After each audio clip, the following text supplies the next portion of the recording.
poderosas e influentes já feitas por um filósofo. Ele parte da ideia que somos seres racionais, merecedores de dignidade e respeito. Em 1781, aos 57 anos, publicou seu primeiro livro, importante, A Crítica da Razão Pura, um desafio à teoria empírica do conhecimento associado a David Hume e John Locke. O que é empírica, né? Da experiência, da prática. Justamente por isso que ele é contrário a isso. Ele fala sobre a crítica da razão pura, quer dizer, fora do empirismo, dos sentimentos, né? Justamente empírico, que a ciência tem a ciência empírica, que é experiências sensoriais, né? E tem a filosofia, que tem a metafísica, que é além da experiência do senso, da física, metafísica. Então é só para vocês entenderem a parte que fala que ele colocou aí, né? Empirismo. Ele colocou, como é que você escreveu aí? É a crítica da razão pura, um desafio, quer dizer, refutando, né, a teoria empírica do conhecimento. E em 1785 publicou a Fundamentação da Metafísica dos Costumes, o primeiro trabalho sobre filosofia moral. Publicado 5 anos depois de Princípios da Moral e da Legalidade, de Jeremy Bentham, e depois da Revolução Americana, de 1776, e antes da Revolução Francesa, de 1789, em sintonia com o espírito e com o impulso moral daquelas revoluções. Ele fornece uma base consciente que os revolucionários do século XVIII a chamam de direitos do homem, que nós vimos na nossa aula de direitos humanos, fala que foi França em 1789, que foi publicado os direitos do homem, inclusive um dos itens que consta ali é que direito de voto, entre parênteses, só para os homens. Só aproveitando o que você está falando, eu vou dando essas paradinhas só para aproveitar, né, para o pessoal assimilar e aproveitar o que você está trazendo aqui, né, para tudo. Quando você vê aqui, no século XVIII, 1781, ele escreveu A Crítica da Razão Pura, em 1785, a Fundamentação da Metafísica dos Costumes. Então, Kant, ele escreveu essas obras exatamente entre duas grandes datas da história universal. A Revolução Francesa, né? A Revolução Francesa e a independência dos Estados Unidos, a Constituição dos Estados Unidos de 1776. Então foi uma época, um período de mudanças de conceitos acerca do que é o homem, né? A consciência do que é o homem dentro da realidade do universo. Então é bom ressaltar isso. E outra coisa que a gente pode aproveitar é o que você está trazendo aqui, no segundo livro que ele escreveu.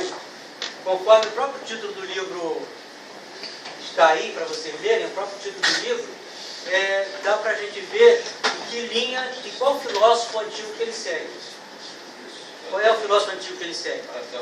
Platão. Por quê? Fala sobre a fundamentação da metafísica. E Platão, ele fala sobre a metafísica, além da física. Quer dizer, a história da caverna, né? O filósofo é aquele que sai da caverna, né? O mito da caverna de Platão, né? Que é o filósofo é o único que tem condições de sair da caverna. Né? Nós, pessoas normais, dentro dos filósofos, né? Estamos dentro da caverna. Na caverna você vê sombras, você decide de acordo com as sombras, que não condiz muitas vezes com a realidade. A nossa interpretação do mundo, da realidade, ela está vinculada, condicionada à nossa sensibilidade, nossos sentidos que podem nos enganar. E o Kant ele vai justamente falar isso, seguindo a Platão. Quer dizer, você tem que decidir através da metafísica, ou seja, sair da caverna. E pela razão pura, que é o primeiro livro que ele escreveu. A razão pura você, pelo raciocínio, pela filosofia, você consegue sair da caverna, ter uma distância dos seus sentidos humanos, da sua sensação, dos seus desejos, e conseguir ir para a metafísica, raciocinar de uma forma autônoma. Vamos lá, vamos lá. E finalizando ali, chamamos o século XXI de direitos humanos. Por favor. A fundamentação de Kant levanta uma grande questão. Primeira, são duas perguntas que ele faz. o autor faz. Qual é o princípio supremo da moralidade? Ao responder essa questão, ele faz outra. O que é liberdade? A resposta de Kant a essas questões fazem parte da filosofia moral e política desde então. A importância atribuída por Kant à dignidade humana define nossas concepções atuais dos direitos humanos universais. E seu conceito de liberdade figura em muitos de nossos debates atuais sobre justiça. Kant associa justiça e moralidade à liberdade. Contudo, sua concepção de liberdade vai muito além da liberdade de escolha nossa, quando devemos ou compramos mercadorias no mercado. Para ele, esta não é a verdadeira liberdade, pois envolve simplesmente a satisfação de desejos que não escolhemos.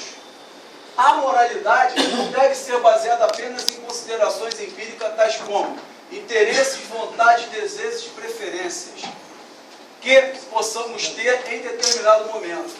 Ele defende que somos merecedores de respeito não porque somos donos de nós mesmos, mas porque somos seres racionais, capazes de pensar.